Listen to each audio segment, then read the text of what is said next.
வணக்கம், welcome to my channel. எல்லாம் நல்லா இருப்பீங்கன்னு நினைக்கிறேன். இன்றைக்கி நாம் பார்க்க போகிறது ஹைதராபாதி ஹலீம் ரெசிபி தான். அது எப்படி செய்யலான்னு பார்க்கலாம். இதுக்கு தேவையானது வந்து வெங்காயத்தை நல்லா பொரித்து எடுத்துக்கணும் பார்த்துக்கோங்க. ஒரு 4 வெங்காயம் எடுத்துருக்கிறேன் நான். அதை நிறைய எண்ணெய் விட்டு நல்லா ப்ரௌன் ஆற வரைக்கும் முதல்ல பொரித்து எடுத்துக்கோங்க. அப்புறம் இஞ்சி பூண்டு பேஸ்ட்டு நான் ஒரு 300 கிராம் போல் தான் நான் மட்டன் எடுத்திருக்கேன்.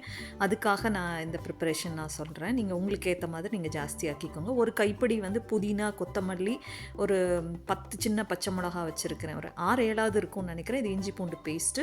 அதுக்கப்புறம் எப்பவும் போல் நமக்கு வந்து கிராம்பு, பட்டை, ஏலக்காய், மிளகு, ஷாஹி ஜீரான்னு ஒன்று வேணும். இன்னொன்று மராத்தி மொக்கு மாதிரி அவங்களோடது கொஞ்சம் வித்தியாசமாக இருக்குது. அது எனக்கு சரியாக பேர் தெரியல. அதுக்கப்புறம் தயிர் வேணும் நமக்கு. அப்புறம் ரோஸ் பெட்டல்ஸ் வேணும். அந்த பன்னீர் ரோஜாவோட ரோஸ் பெட்டல்ஸ் வேணும். மிளகாய் பொடி, மஞ்சள் பொடி, மிளகு பொடி, ஜீரகப்பொடி, இதெல்லாம் நமக்கு தேவை. எப்பவும் போல் கரம் மசாலா அதுவும் நீங்கள் எடுத்துக்கோங்க. இது வந்து நெய்யில் தான் செய்யணும். நீங்கள் எண்ணெயும் கூட சேர்த்துக்கலாம். நான் நெய் தான் போட்டிருக்கிறேன். நெய்யை போட்டு அதுக்கப்புறமா அந்த கிராம்பு, பட்டை, ஏலக்காயெல்லாம் போட்டுட்டு இஞ்சி பூண்டு நான் மறந்துட்டேன், அதனால் கடைசியில் சேர்த்துருக்கேன். நீங்கள் முதல்ல போட்டுக்கோங்க. போட்டுட்டு அதுக்கப்புறம் எல்லாத்தையும் கொஞ்சம் வதக்கிக்கோங்க. போட வேண்டியதெல்லாம் போட்டு வதக்கிக்கோங்க. வதக்கி நல்ல அந்த ஒரு ½ அன் ஹவராவது நல்ல அந்த தனித்தனியாக அந்த எலும்பு கறி தான் இதுக்கு நல்லாயிருக்கும். ஸோ எலும்பு கறியோடு வாங்குங்க. எலும்பு அதுக்கப்புறமா நீங்கள் பிரித்து எடுக்கணும். ஒரு 20 to 25 நிமிஷம் குக்கரில் போட்டு நல்லா வேக வச்சு எடுத்துருங்க.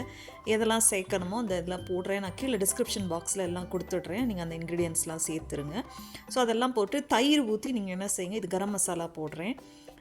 மிளகாய் பொடி, மஞ்சள் பொடி, ஜீரகப்பொடி, பெப்பர் பொடி எல்லாம் சேர்த்துக்கோங்க. எல்லாம் சேர்த்துட்டு இது கூட வந்து தயிரும் சேர்த்து அதுக்கப்புறமா கொஞ்சம் தண்ணி ஊற்றி இது கூட அந்த ஆனியனை நம்ம பொரித்து வச்ச ஆனியனும் நான் சேர்க்குறேன்.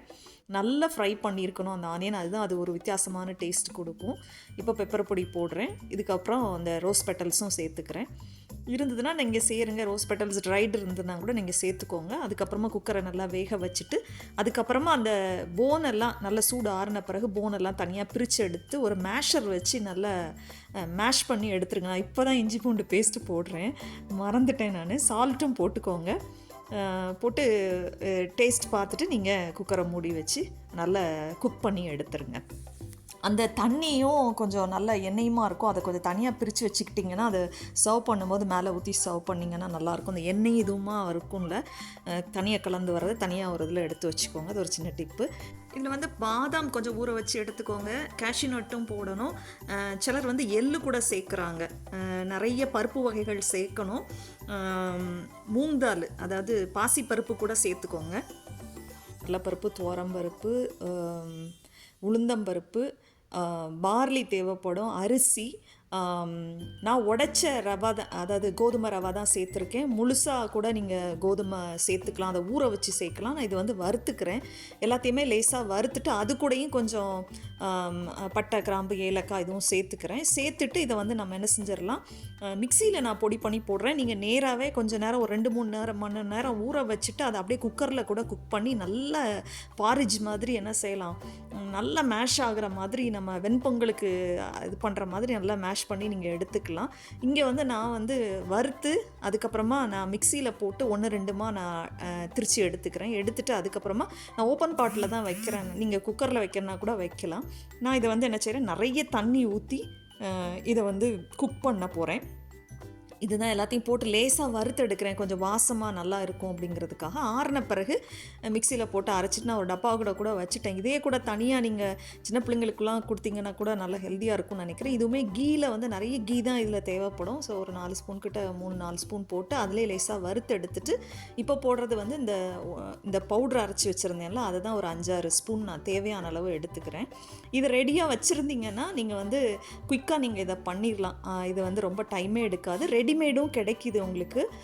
ரெடிமேடில் கூட நீங்கள் செஞ்சீங்கன்னா ரொம்ப குயிக்காக பண்ணிடலாம். ரொம்ப டேஸ்டியான ஒரு டிஷ் இது. ஸோ இதை லேசாக வறுத்துட்டு அதுக்கப்புறம் நிறைய தண்ணி ஊற்றி நான் என்ன செய்கிறேன், இதை குக் பண்ணுறேன். குக் பண்ணி முடித்த பிறகு நம்ம அங்கே மேஷ் பண்ணி வச்சுருந்த அந்த மட்டனோட அந்த கீமா எல்லாத்தையும் சேர்த்து இது கூட திரும்பவுமாக ஒரு 10-15 நிமிஷம் நல்லா மிக்ஸ் பண்ணிவிட்டு மேலே கொஞ்சம் லெமன் ஜூஸ் கொஞ்சம் பிழிஞ்சு விட்டுக்கோங்க. அது மேலே கொஞ்சம் அந்த ஆனியன் தனியாக ஃப்ரை பண்ணி வச்சுருந்ததையும் எடுத்துக்கோங்க. இந்த கீயையும் கொஞ்சம் மேலே ஊற்றி மேலே கொஞ்சம் ஃப்ரைடு கேஷ்யூ நட்ஸ்லாம் போட்டு கொஞ்சம் கார்னிஷ் பண்ணி அது கூட அந்த ஃப்ரைடு ஆனியன்ஸ்லாம் போட்டிங்கன்னா ரொம்ப டேஸ்டியாக இருக்கும். இது நல்லா வந்து மிக்ஸ் ஆகிருக்கணும்.